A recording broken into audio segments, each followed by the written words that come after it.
the horrible deprivation that exists right this minute, Remy. There's some little fucking 7-year-old kid sitting on a big giant garbage pile, eating a 5-year-old fucking chicken leg. And you're gonna tell me what mess? Okay, alright, so Gary, alright, I think I get you, man. So you're saying, okay, the mess we have to clean up is the random suffering in the world. By the way, I've heard that in the Amazon forest right now, a small bird has, broken its wing, and it's beating that wing desperately against the forest floor. And, for some reason, according to you, that should matter.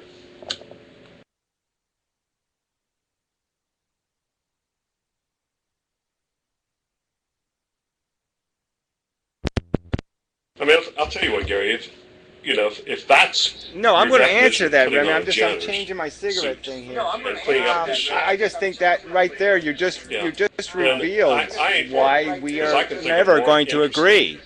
Why we are never going to agree. Of course it matters. Of course it matters.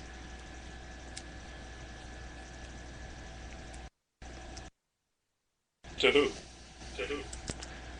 Doesn't have to matter to anyone.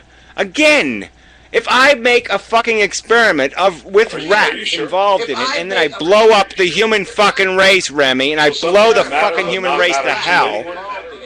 All right, Remy, let's say I take every gorilla in the world and I tie it to a fucking wall and I Chinese torture it, and then I kill every human being on Earth. All right, are those gorillas still suffering? All right, are those gorillas still suffering?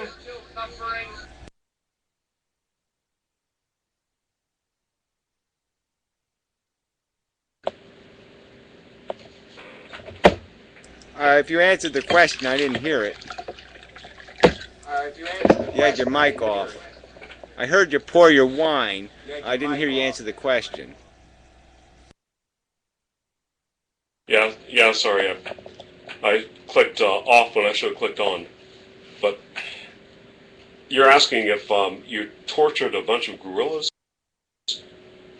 For no reason? Oh, come on, it wasn't that hard a thought experiment. Yes, no, Remy, let's say I set up some circumstance where, yes, some sentient creatures are in a very unpleasant circumstance, and then I kill all the human beings. There's no more human beings, just sentient animals in harm's way. Are they still in harm's way, even though there's no humans? Well, don't ask me. I'm already dead in this thought experiment.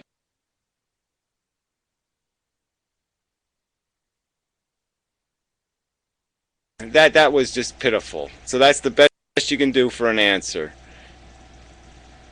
Fine. I mean, it's fine. I mean, that's probably the same kind of answer a pyro would give too, because there you've had it put right on the. There it is. It's right in front of you.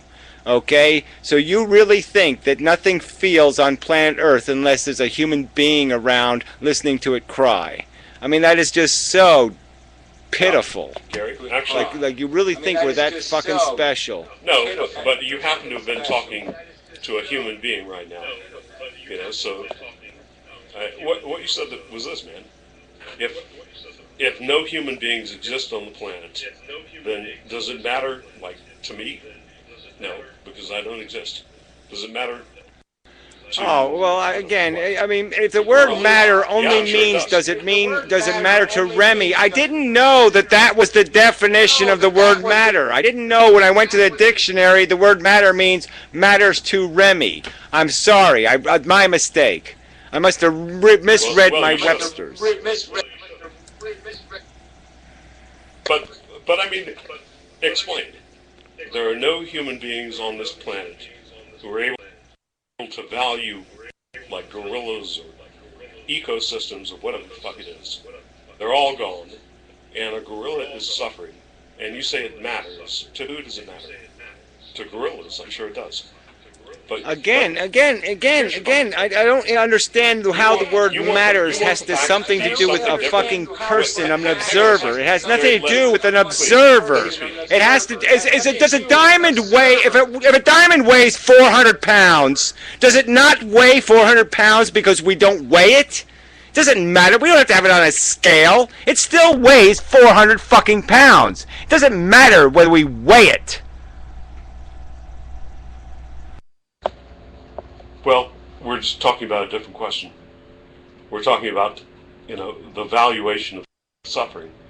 That's a bit different from, what. No, we're talking about whether something means something in and of itself, or whether it needs a Remy to give a shit. And I'm saying it doesn't need a Remy. It has significance. It has an importance.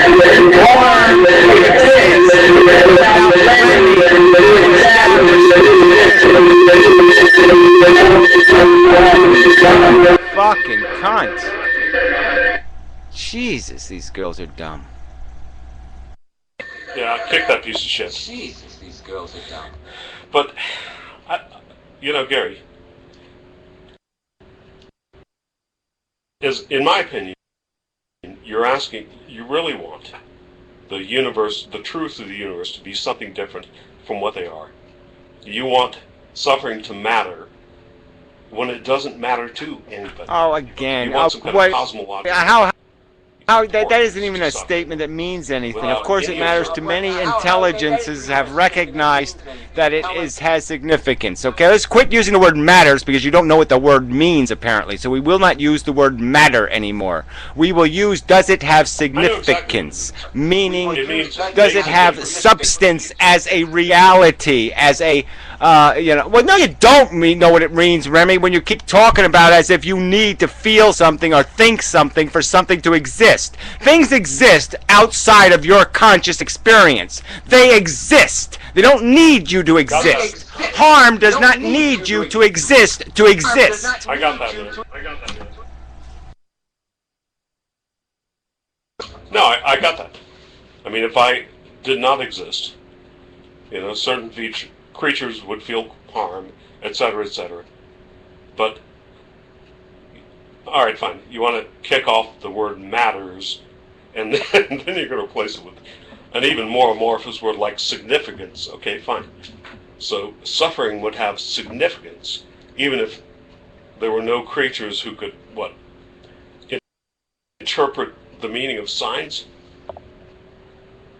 The meaning of signs? No. Whether or not something is recognizing that it has weight, it has weight. I mean, I don't know how many ways we have to say this, okay? But I think you can understand the point. It does not need to be measured. It does not need to be observed. It does not need to be understood. It does not need to be contemplated to have its existence. All right? It does not need an observer to exist. Right, Gary. I mean, it's the question of if a tree falls in the wilderness and nobody hears it, does it make a sound? Well, probably not, because the word sound is tied to the way that we perceive our surroundings. But right, so that's why I'm saying let's change the vocabulary then. If we must, let's change the vocabulary and we say, will it cause interruptions and vibrations in the material substance of the atmosphere? And then we could agree that yes, the tree will cause material impact and vibrations in the atmosphere. Material impact and vibrations in the atmosphere. Yes, significance is what essentially is an impact. Okay? And significance means that it has a substance, a mass, a reality.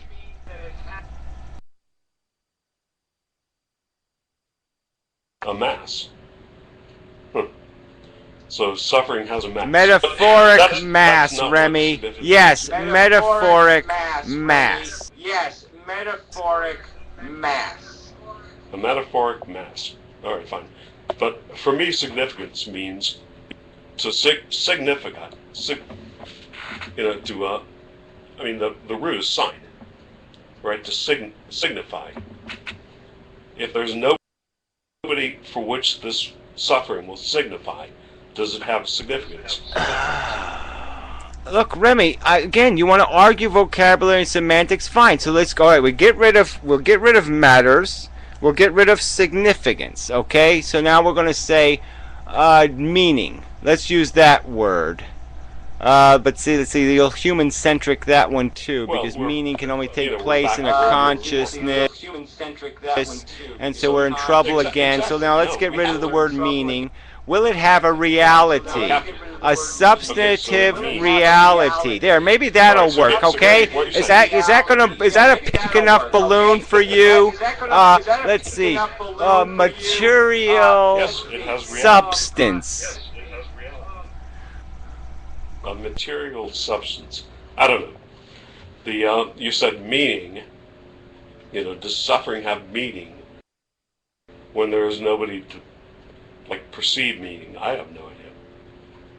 Does it have material substance? What is that? Does it have weight and mass? Is that what you're asking? What weight and mass? Oh, whatever. Like I said, you're just going to play a semantics game. No, I'm saying, Remy, whatever. You want to juvenile the language, we can do that, okay? I will eventually come up with words you cannot pervert. Do you understand the word harm? All right, can we use the word harm? All right, and so harm is a concept. It is a description of a way something is functioning. Okay, will harm exist in the world on planet Earth if no humans exist? Well, I'm not sure about that. I'm sure that while I exist, the concept of harm exists, but beyond that, I can't say. Well, then fine. I think that's just an insane abdication from the substantive argument. Not to be able to concede that what gorillas are experiencing in terms of their emotional lives that they are having, that they daily experience harm, is unfathomable to me.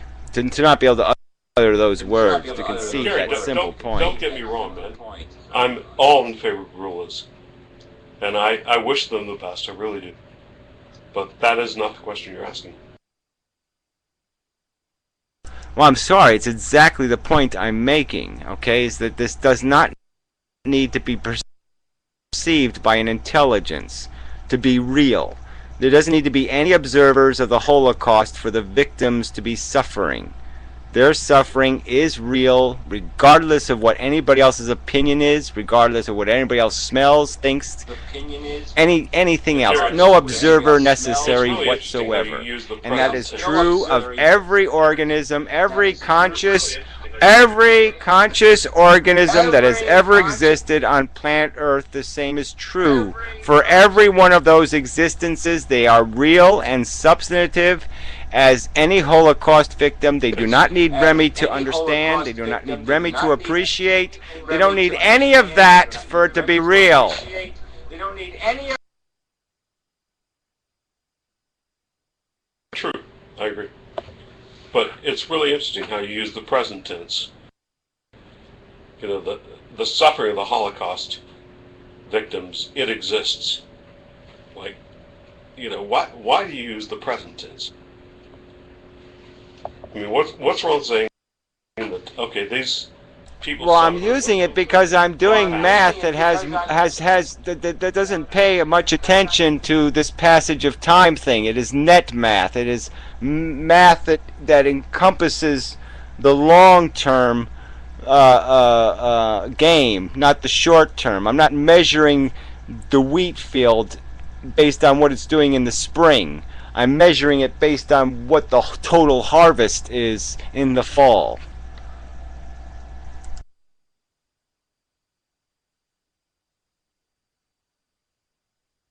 All right, I get that. And you're pretty sure you can balance out the negatives and the positives, and you can come up with what exactly the net result was. You're a confident guy, Gary. Well, again, I don't think I've made that contention. I've made the contention that I believe it's a zero-sum game, and I've explained why. I've explained the psychology that's at work, that what we desire is rather frivolous and contrived. and the suffering is far from any of those things, and it is harsh and brutal and massive as a substance, that it has a heavier weight than the value of our